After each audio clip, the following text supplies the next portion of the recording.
Satu mata, dua mata, dan tiga mata. Di negeri yang jauh, hiduplah seorang wanita tua yang tinggal bersama tiga putrinya.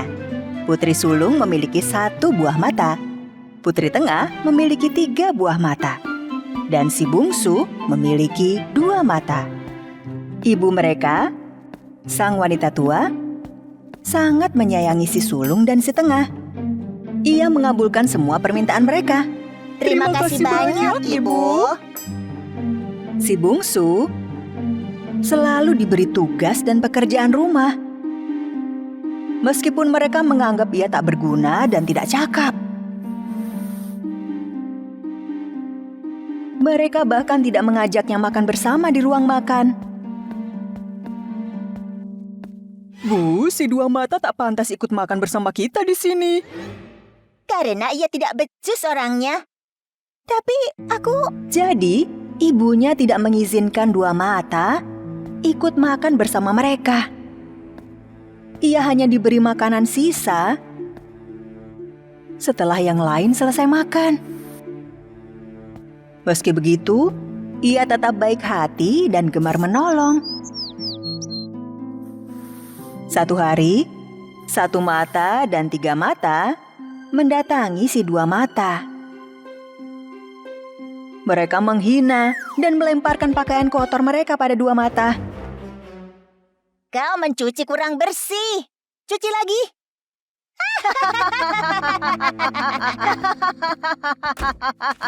Dua mata menangis saat beranjak keluar rumah. Ia menuju sungai untuk mencuci pakaian itu kembali.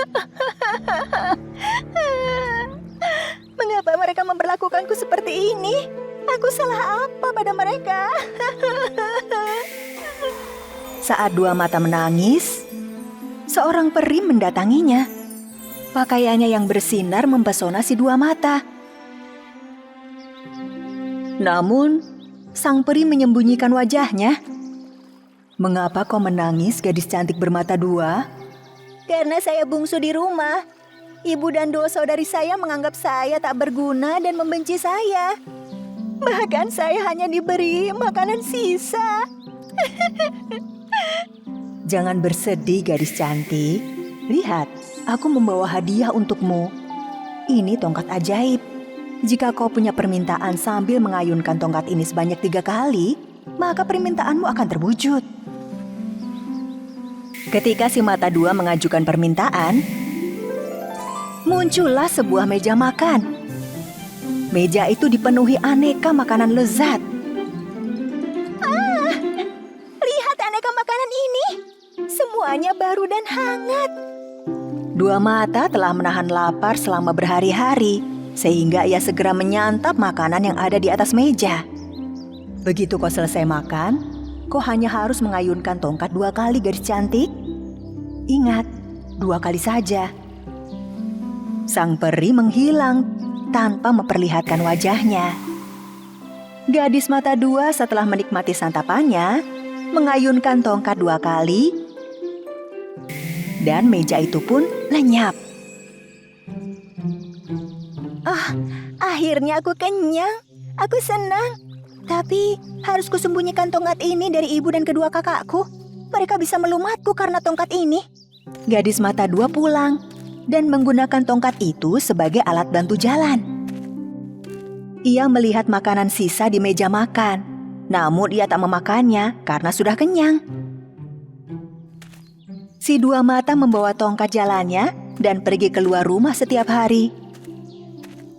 Ia menuju tepi sungai, mengayunkan tongkat, lalu makan sepuasnya. Namun satu hari, kala tiba di rumah, kedua saudarinya memperhatikan ada yang berbeda dengan adik mereka, si gadis dua mata. Mengapa si dua mata selalu tersenyum setiap kali pulang ke rumah? Dan dia tidak menyentuh makanan sisa kita. Hari berikutnya, dua kakak pencemburu itu membuntuti ketika dua mata pergi keluar rumah. Beberapa saat kemudian, dua mata tiba di tepi sungai. Ia mengajukan permintaan. dan mengayunkan tongkat 3 kali. Lalu, meja yang penuh makanan lezat pun muncul. Melihat ini, 2 saudari itu tercengang. Jadi dia selalu bisa makan enak setiap hari. Dan ia juga tidak membaginya dengan kita. 1 mata dan 3 mata berlari pulang, lalu menceritakan yang mereka lihat pada sang ibu. Sang ibu terkejut dengan apa yang didengarnya, dan ia menjadi murka. Yang lain bersembunyi sebelum 2 mata pulang.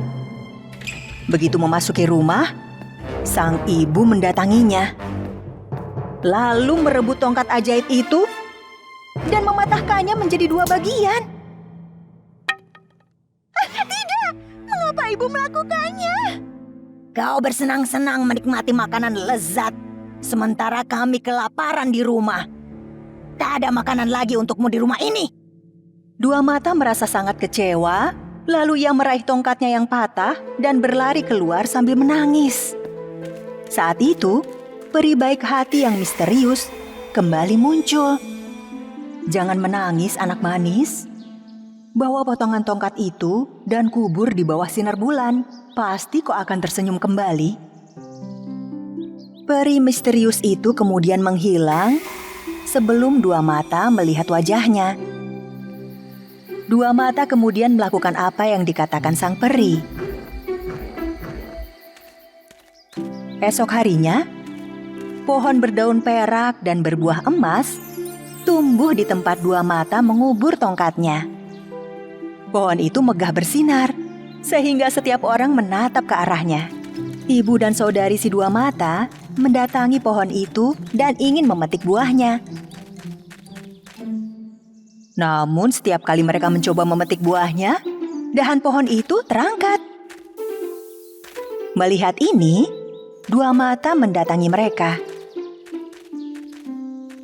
Mungkin aku bisa petikan buah dari pohon cantik ini. Kita saja tidak bisa memetiknya. Bagaimana kau bisa? 2 mata mengulurkan tangan ke arah pohon itu.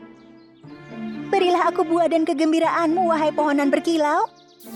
Mendengar kata-kata baik itu, si pohon menundukkan dahannya di depan 2 mata, sehingga ia dengan mudah bisa mengambil buahnya. 2 mata ingin membagi buah itu untuk ibu dan saudari-saudarinya. Namun mereka sudah terbakar api cemburu. Alah, aku juga bisa melakukannya. Lihat, beri aku buah dan kegembiraanmu, pohon berkilau. Beri aku buah dan kegembiraanmu, pohon berkilau. Namun si pohon tidak menanggapi apa yang diucapkan 1 mata dan 3 mata. Kenapa pohon itu cuma mau dengar kata-kata si 2 mata? Saat itu, kesatria tampan muncul dengan mengendarai kudanya. Pergi dari sini 2 mata, sembunyi di balik semak. Jangan permalukan kami dengan keegoisanmu. 2 mata yang malang menurut, lalu bersembunyi di balik semak dengan membawa serta buah itu. Ketika satria mendekati pohon berdaun perak berbuah emas itu, ia menatap dengan takjub. Wow, jika pemilik pohon ajaib ini memberiku dahan peraknya, aku akan membuatnya menjadi orang paling berbahagia di dunia. Kamilah pemilik pohon ini, tuanku. Aku bisa memberi Anda dahan peraknya. 1 mata dan 3 mata melompat-lompat untuk mencabut dahannya. Namun, sia-sia. Mereka bahkan tak mampu menyentuh selai daunnya. Kalian mengatakan bahwa pohon ini milik kalian. Lalu, mengapa kalian tak mampu memetik 1 buah darinya? 2 mata ingin menampakkan diri dan membagi buah itu dengan satria. Namun ia takut pada ibu dan saudarinya, sehingga ia diam di tempat dan mulai menangis. Lalu, peri misterius itu kembali datang. Gadis 2 mata cantik, ambil daun pohon itu dan letakkan di hatimu. Lalu, hadapi kesatria tanpa rasa takut. Gadis 2 mata melakukan apa yang dikatakan peri, dan baju usangnya berganti menjadi gaun indah berkilau. Ia segera meninggalkan semak tempatnya bersembunyi dan menemui satria sambil membawa buah pohon itu. Sang ksatria takjub dengan kecantikan dua mata dan tak mampu mengalihkan pandangan darinya. Hamba bisa memberi Anda dahan perak beserta buah emas, tuanku.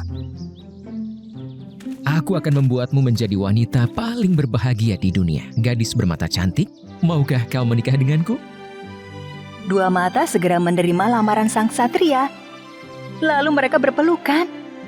Melihat ini, ibu dan dua saudarinya meminta maaf pada dua mata. Kami pikir kau tidak cakap karena kau lebih muda dari kami. Ternyata kau memiliki pikiran bersih dan hati yang baik. Maafkan kami, adikku. Dua mata memaafkan dua saudari dan ibunya. Pohon perak ini milik kalian sekarang. Kalian bisa memetik buahnya sebanyak kalian mau. Setelah kata-kata indah itu terucap, peri misterius datang kembali dari puncak pohon berdaun perak, lalu menunjukkan wajah untuk pertama kalinya. Dua mata merasa takjub melihat peri itu memiliki 3 mata. Lalu menyadari bahwa orang baik hanya memerlukan hati yang baik. Tak peduli seperti apa wajah mereka. Lalu, dua mata dan ksatria pun menaiki kuda mereka pergi menuju kebahagiaan nan abadi.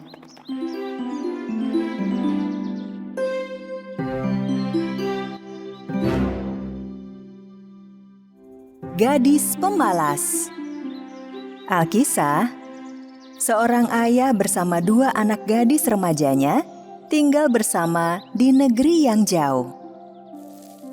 Seorang di antaranya sangat rajin, sementara seorang lainnya sangat malas. Kau nyaris tak membantu? Aku sangat lelah. Tidak ah. Kau kan sudah melakukan bersih-bersih. Mengapa tanganku harus kotor? Ayah mereka yang berusia lanjut adalah pekerja keras. Ia selalu merasa letih. Menu makan malam mereka hanyalah sup dan roti kering saja. Suatu hari, sang ayah mengajukan permintaan pada 2 putrinya. Wahai anak-anakku, kalian tahu ayah sangat menyayangi kalian. Ayah pikir kalian sudah dewasa sekarang dan sudah waktunya lebih banyak mengambil tanggung jawab. Ayah ingin kalian mencari pekerjaan. Ayah benar. Aku akan mencari pekerjaan. Dan bagaimana denganmu, putriku? Saudariku yang akan mencari pekerjaan. Karena itu, dia banget. Kalau aku mengerjakan pekerjaan rumah saja, ayah. Pria tua itu merasa lega melihat putri-putrinya begitu bersemangat. Esok harinya, ketika gadis rajin berangkat untuk mencari pekerjaan, sang ayah menghampirinya. Putriku, ayah punya nasihat untukmu. Jangan menolak jika ada yang memohon bantuanmu. Rajinlah selalu, cintai pekerjaanmu. Lakukan pekerjaan yang dipercayakan padamu dengan segenap kemampuanmu. Terima kasih, ayah. Tak akan kulupakan semua nasihat ayah. Anak ayah yang baik, sampai jumpa. Si rajin akhirnya berangkat mencari pekerjaan. Sementara si pemalas yang berjanji akan melakukan pekerjaan rumah tangga tidak melakukan apa-apa. Rumah menjadi semakin berantakan dan kotor setiap harinya. Gadis rajin berjalan selama berhari-hari, namun tidak menemukan siapapun yang memberinya pekerjaan. Setelah beberapa lama, si gadis rajin melihat pohon dengan dahan dan akarnya yang kering. Halo gadis muda, dapatkah kau membersihkan ranting-ranting keringku dan menyiram air untuk akar-akarku? Si gadis rajin membersihkan seluruh ranting kering pohon itu hingga tangannya terluka.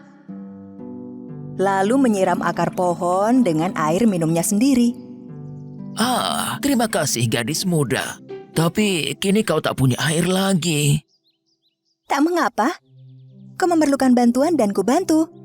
Aku bisa berjalan sedikit dan menemukan air. Si gadis rajin melanjutkan perjalanannya. Lebih jauh, ia menemukan perapian yang rusak dan retak pada beberapa bagiannya. Hei gadis muda, dapatkah kau memperbaiki dan membuatku lebih baik? Si gadis rajin mengambil segenggam lumpur di dekatnya, lalu menambal retakan pada perapian itu. Terima kasih gadis muda.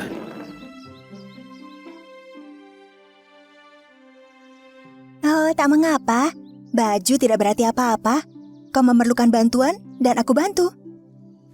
Gadis rajin meninggalkan perapian yang kini tampak baru itu dan melanjutkan perjalanan. Tak berapa lama muncul seekor anak domba lucu. Namun bulunya hitam, mirip arang dari kepala hingga kaki. Halo gadis muda, aku tak sengaja jatuh ke tumpukan arang dan menjadi kotor. Bersediakah kau memandikanku di danau sana itu? Gadis rajin memandikan anak domba di pinggir danau. Bulu si domba kembali putih dan lembut. Terima kasih, tapi kau jadi basah kuyup karena aku. Kau perlu bantuan dan kubantu.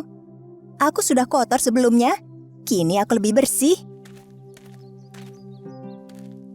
Gadis rajin melanjutkan perjalanan. Saat malam tiba, ia melihat sebuah rumah yang indah. Tempat tinggal 7 peri. Si gadis rajin masuk ke rumah itu. Halo, mohon maaf sudah masuk tanpa izin. Saya adalah gadis muda yang tengah mencari pekerjaan. Kau bisa bekerja di sini, gadis muda? Ada 7 kamar di rumah kami. Kau hanya harus membersihkan 6 kamar saja setiap harinya. Namun kau dilarang memasuki kamar ke-7. Gadis rajin menerima pekerjaan itu. Ia membersihkan 6 kamar dengan tekun setiap hari.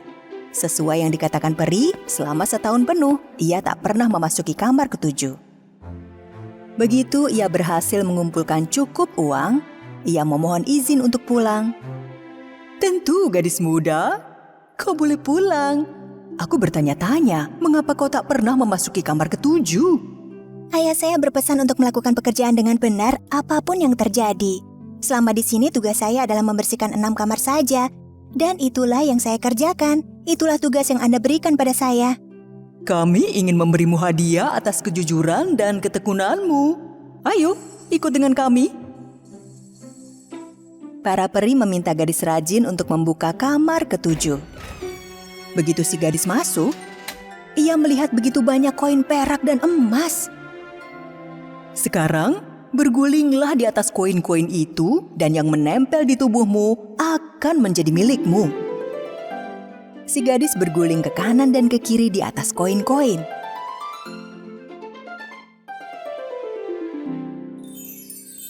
Ia nampak bagai bintang dengan uang koin menempel di tubuhnya. Lalu, gadis rajin meninggalkan para peri untuk pulang. Dalam perjalanan, ia bertemu anak domba yang pernah ia mandikan. Tubuhnya dipenuhi dengan mutiara. Aku tak melupakan kebaikanmu, gadis muda. Ambillah mutiara sebanyak kau inginkan. Gadis rajin berterima kasih pada domba, menghiasi lengan dan lehernya dengan mutiara, lalu melanjutkan perjalanan. Kali ini, ia bertemu dengan perapian yang pernah diperbaikinya. Tak akan kulupakan bantuanmu, wahai gadis muda. Ini, ambillah roti dan kue lezatku untukmu. Gadis rajin menyantap beberapa roti dari perapian dan membawa beberapanya untuk dibawa pulang, lalu ia melanjutkan perjalanan. Lebih jauh, ia melihat pohon itu. Dahannya dipenuhi buah-buahan. Kemarilah gadis muda, tak kulupakan bantuanmu untukku. Ambillah, jus buah anggurku adalah milikmu. Gadis rajin berterima kasih pada pohon itu dan akhirnya pulang ke rumah. Terima kasih banyak, sebuah pengalaman yang menyenangkan. Ayah dan saudarinya yang malas menyambut di balik pintu. Buntalan yang dibawanya penuh dengan emas dan mutiara. Saudarinya yang pemalas merasa iri saat melihat saudarinya kaya raya. Lihat koin-koin itu. Aku harus bekerja pada keluarga kaya raya. Jika saudariku mendapatkan mutiara, aku akan mendapatkan zamrud. Gadis pemalas berkata pada ayahnya, ia ingin mencari pekerjaan. Oh, baiklah putriku. Tapi kau bahkan tak mampu bekerja di rumah. Bagaimana kau dapat pekerjaan di luar sana? Gadis malas berlalu tanpa menunggu ayahnya selesai berbicara. Ia berjalan siang malam. Sedikit jauh di jalan, ia bertemu pohon yang memiliki ranting-ranting kering. Pohon itu memohon bantuan pada si gadis. Halo gadis muda, maukah kau membersihkan? Aku takkan berurusan denganmu di tengah terik matahari. Rambutku bisa rusak. Dadah. Si pemalas berjalan lagi. Ia melihat perapian yang retak dan rusak. Perapian itu memohon bantuannya. Aku tak bisa mengotori tangan mungil lembutku. Cat kukuku bisa rusak. Dadah. Si pemalas tak membantu perapian pula. Lalu ia bertemu dengan anak domba yang kotor, hitam seperti arang, dan domba itu memohon bantuan untuk memandikannya. Idih, jijik sekali. Jangan halangi aku, anak jorok. Gadis pemalas melarikan diri. Dasar anak domba pemalas, masa tidak bisa mandi sendiri? Ia tiba di sebuah rumah mewah. Si pemalas memanfaatkannya dengan meminta pekerjaan pada 7 peri pemilik rumah. Pemimpin peri memintanya tinggal selama setahun dan membersihkan hanya 6 buah kamar saja. Jangan lupa gadis muda, kau takkan pernah diperbolehkan memasuki kamar ke-7. Gadis pemalas dengan enggan membersihkan 6 kamar itu selama berbulan-bulan. Namun satu hari, ia menyerah pada rasa penasarannya dan memasuki kamar ke-7. Alih-alih koin emas dan perak, ada banyak lebah dan kelelawar di dalamnya. Lebah-lebah menyengatnya sedemikian rupa sehingga meninggalkan bekas luka di sekujur tubuh. Ia merasa kesakitan. Gadis itu segera meninggalkan tempat itu dan berlari pulang. Saat berlari, ia melihat anak domba yang pernah dikecewakannya. Tubuh domba itu dipenuhi mutiara. Si gadis mencoba menangkap domba untuk mendapatkan mutiara, namun domba itu berlari menjauh. Gadis itu lanjut berjalan dan merasa sangat lelah. Saat itu ia bertemu dengan perapian yang permintaan bantuannya ditolak si gadis. Ada beberapa roti hangat di atas perapian itu. Ketika si gadis berniat membeli sepotong roti, perapian memanas dan tangan gadis pemalas terbakar. Panas, panas, panas, panas. Ketika si gadis berlari menjauh, ia bertemu dengan pohon yang ditolaknya saat memerlukan bantuan. Ada begitu banyak buah pada dahan pohon itu. Saat gadis malas mencoba memetik beberapa buah anggur, pohon itu miring ke kanan. Begitu si gadis berlari ke kanan, pohon itu condong ke kiri.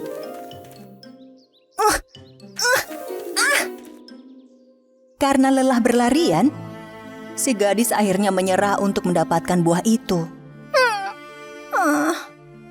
Ia berjalan tak henti 2 hari lamanya, hingga akhirnya tiba di rumah. Ayah dan saudarinya melihat ia pulang dengan baju kotor dan tubuh terluka. Mereka sangat terkejut. Gadis pemalas menceritakan apa yang terjadi dengan penuh penyesalan. Aku tak percaya, rasanya sakit sekali.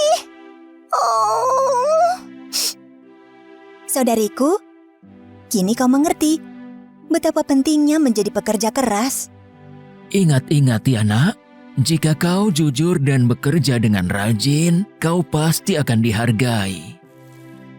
Sejak hari itu, gadis pemalas tak lagi berdiam diri dan bermalas-malasan. Dua bersaudari itu menjadi pekerja keras dan dihargai dengan baik. Keluarga kecil ini akhirnya berbahagia, produktif, dan penuh kedamaian sepanjang hidup mereka. Gadis Penggembala Angsa. Alkisah, seorang ratu dan putrinya hidup bersama dalam sebuah istana nan megah di sebuah negeri. Sang putri berteman dengan seorang peri. Peri ini selalu menjaga sang putri. Suatu hari, ketika sang putri mencapai usia pernikahan, ia memutuskan untuk menemui pangeran dari negeri lain. Sang ratu memberi putrinya sekotak perhiasan untuk dibawa serta. Jika di perjalanan ada yang mengetahui kalau kau adalah seorang putri, hal buruk bisa saja terjadi padamu, anakku. Jadi, kau tak akan dikawal pengawal istana, namun ditemani oleh asistenku. Peri baik hati juga memberi hadiah pada putri. Ia memberi seekor kuda yang dapat berbicara bernama Falada. Hamba siap untuk berangkat, Tuan Putri. Ada satu hal lagi yang ingin kupersembahkan padamu, Tuan Putri. Peri baik hati memberi sebuah sapu tangan pada sang putri. Itu adalah sapu tangan ajaib, Tuan Putri. Bawalah selalu dan gunakan kala diperlukan. Putri mengucap selamat jalan lalu naik ke punggung Falada, sementara asistennya mengendarai seekor keledai. Berjam-jam kemudian, putri yang telah melakukan perjalanan melintasi hutan merasa sangat letih dan berhenti untuk beristirahat. Aduh, aku haus sekali. Kita membawa air. Bisa tolong ambilkan untukku? Si gadis asisten meminum sendiri air itu. Maaf Putri, tapi aku juga haus. Jadinya ku minum semua. Carilah air sendiri. Aku kan bukan pelayanmu. Putri terkejut melihat sikap tak sopan si asisten. Namun ia diam saja. Mereka pun melanjutkan perjalanan. Setelah beberapa waktu berlalu, Putri menghentikan perjalanan. Wahai asisten kerajaan, sudikah kiranya kau mengambilkan air untukku dari pancuran itu? Maaf ya Putri, sudah kubilang aku bukan pembantumu. Turun saja dari kudamu dan ambil sendiri airnya. Sang putri dan Falada saling memandang. Hamba mulai curiga dengan gadis asisten ini. Anda harus berhati-hati. Sang putri turun dari kudanya, berlutut lalu meminum air yang diraupnya dengan telapak tangan. Sapu tangan ajaib di kantungnya tiba-tiba berbicara. Hati-hati Tuan Putri, gadis asisten itu berbahaya. Namun ketika putri membungkuk untuk minum, sapu tangan ajaibnya terjatuh ke air. Ya ampun. Melihat sapu tangan ajaib mengambang terbawa air, si gadis asisten melihat sebuah kesempatan. Hilang sudah kekuatanmu. Sekarang, aku yang beri perintah. Lakukan apa yang kukatakan. Sekarang, lepas gaunmu dan pakai bajuku. Jika kau cerita yang sebenarnya, akan kujebloskan kau ke penjara. Gadis asisten itu bukan hanya mengenakan gaun putri, ia juga menaiki kuda putri, Falada, dan mulai melanjutkan perjalanan. Sebaliknya, sang putri yang asli naik ke punggung keledai, perlahan mengikuti dari belakang. Setelah beberapa lama, mereka akhirnya tiba di istana pangeran. Ketika pangeran menyambut mereka, ia mengira si gadis asisten adalah seorang putri dan mempersilahkannya masuk. Namun ia juga memperhatikan gadis berpakaian pelayan, sang putri yang asli. Pangeranku, ia hanya seorang pelayan. Tak perlu ikut masuk ke istana bersama kita. Sebaiknya beri ia pekerjaan yang mengingatkannya akan posisinya sebagai pelayan. Pangeran menurutinya, lalu ia memperkenalkan putri dengan Conrad, si penjaga angsa. Dengan membantu Conrad, kau bisa menjadi penggembala angsa juga. Pangeranku, aku punya satu permintaan lagi. Dapatkah Anda ikat kuda pemarah itu? Dikunci rantai saja sekalian, Ia hampir menjatuhkanku tadi di perjalanan. Jadilah pangeran memanggil asistennya dan memerintahkannya untuk merantai kuda itu di gudang. Gadis asisten itu berusaha mempertahankan rahasia tipu muslihatnya dan memperdaya pangeran. Sang putri bersedih dan menangis karena kudanya Falada harus dirantai. Ia segera menuju gudang untuk menjenguknya. Falada yang malang terlihat berdiri dengan kaki dirantai. Oh Falada, apa yang mereka lakukan padamu? Oh, jika Ibu Ratu mendengar hal ini, beliau pasti marah, Tuan Putri. Dengan sedih, sang putri meninggalkan kudanya Falada, lalu menggembalakan angsa di padang rumput bersama Conrad. Setelah beberapa saat, putri duduk di atas batu untuk beristirahat dan melepaskan jepit rambut emas yang menahan rambut indahnya. Begitu Conrad melihat jepit rambut berkilau itu, ia langsung mendekati rambut putri dan ingin mengambilnya. Jepit rambut emas! Aku kepingin jepit-jepit rambut emas ini! Aduh, lepaskan rambutku! Bertiuplah angin kencang, bertiuplah segera. Ambil topi Conrad dan bawa pergi. Tiba-tiba, angin kencang bertiup dan menerbangkan topi di kepala Conrad. Setelah mengejarnya hingga perbukitan, Conrad akhirnya berhasil meraih topinya. Sang putri yang kembali mengikat rambutnya, menyembunyikan jepit-jepit emas itu. Setelah menggembalakan angsa bersama hingga sore hari, Conrad dan putri kembali ke istana. Conrad kemudian segera menghadap sang raja. Saya tak mau bekerja sama dengan orang asing itu. Mengapa, Conrad?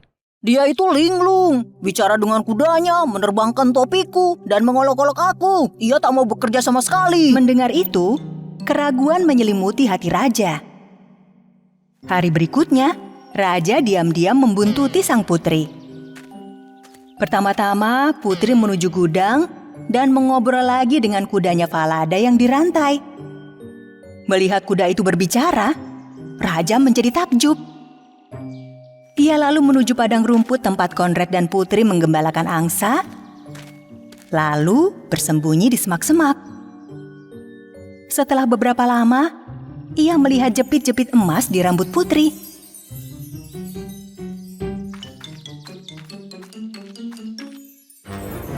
Bertiuplah angin kencang, bertiuplah segera. Ambil topi Conrad dan bawa pergi.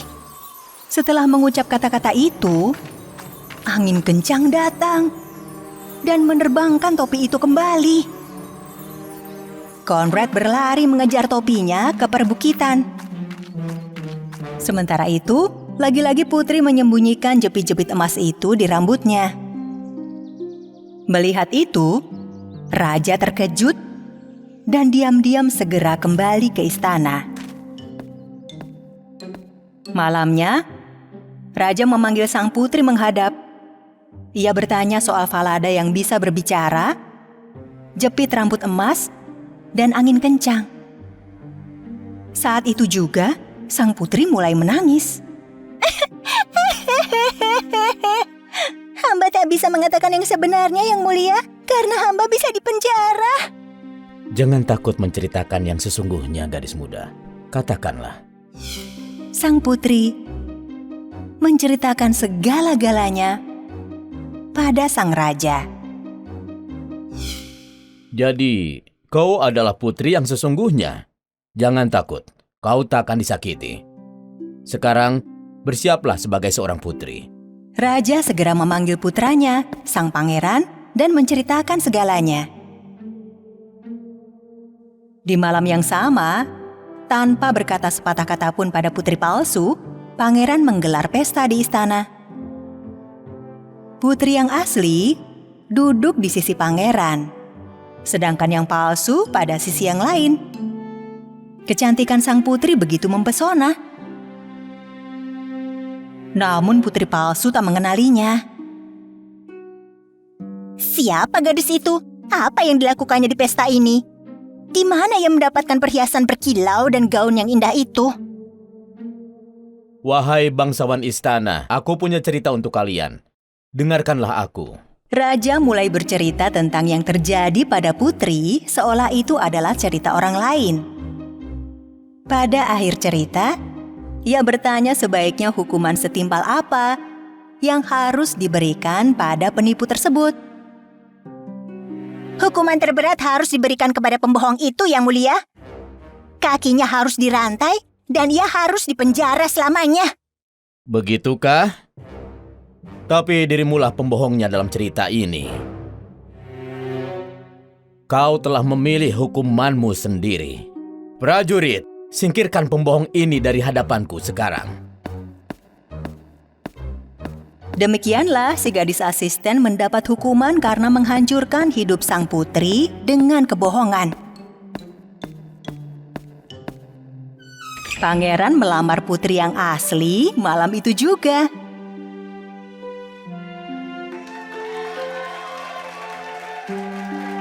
Lalu putri dan pangeran menuju gudang untuk membebaskan Falada si kuda bicara. Kebenaran akhirnya terungkap, Tuan Putri. Jika Ibu Ratu melihat ini, beliau pasti menangis gembira. Putri dan pangeran memulai kehidupan baru mereka dan sangat berbahagia. Kini peri baik hati selalu menyertai mereka, melindungi dari segala kejahatan selamanya.